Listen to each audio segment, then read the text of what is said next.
ঐকমত্য কমিশনে আলোচনার সময়ে ৭ ইসলামী দলের রাজনৈতিক কর্মসূচি প্রয়োজন ছিল না বলে মন্তব্য করেছেন বিএনপি মহাসচিব মির্জা ফখরুল ইসলাম আলমগীর। সিঙ্গাপুর থেকে সন্ধ্যায় দেশে ফিরে বিমানবন্দরে মির্জা ফখরুল এই মন্তব্য করেন।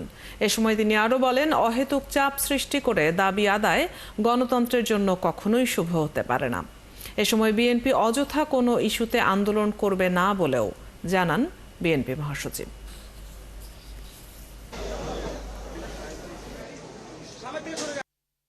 আমাদের দেশের সিদ্ধান্ত আমাদের নিজেদেরই নিতে হবে এবং সেটা আমাদের সমন্বিত প্রচেষ্টায় ঐক্যবদ্ধভাবে আমাদেরকে নিতে হবে। আমি মনে করি এটা কোনো প্রয়োজন ছিল না, কারণ আলোচনা তো শেষ হয়নি, এখন আলোচনা চলছিল। আলোচনা চলা অবস্থায় এই ধরনের কর্মসূচির অর্থই হচ্ছে যে একটা অহেতুক একটা চাপ সৃষ্টি করা, যেটা আমি মনে করি যে গণতন্ত্রের জন্য শুভ নয় এবং সঠিক সিদ্ধান্ত নেওয়ার ব্যাপারেও শুভ নয়।